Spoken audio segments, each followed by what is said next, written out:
Hi there.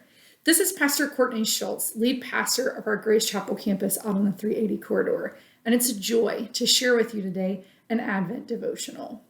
I've been crossing the U.S.-Mexico border for several years now, traveling with an organization called Operación Abrigo to build homes for people in Juarez, Mexico.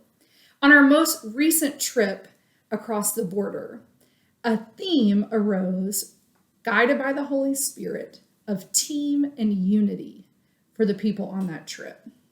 While we worked, more than one person commented on how unified our team was, how well we worked together, how great our rapport was. Even though many of us had only known each other for a handful of hours before the start of the work. We bonded with the maestros who were leading the job and two women from the community who regularly volunteer with the organization, as well as a family for whom we were building the home.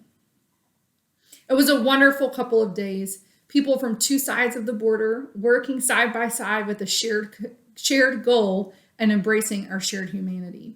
And then it was time to go. And as we walked across the border, I once again found myself looking at that miles-long fence that separates our two countries. And I couldn't help but pray, God, I hope one day we'll no longer need fences between us. Advent calls us to a time of hopeful anticipation. We anticipate the birth of the Christ child, the inbreaking of God's love into human flesh.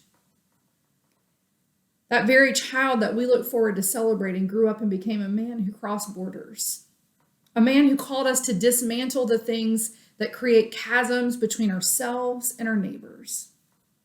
And so Advent calls me to keep hoping, to hope for the day when all of God's children here and there can find a way to live without needing fences between us. Friends, what does Advent call you to hope for today? I hope you have a blessed holiday season.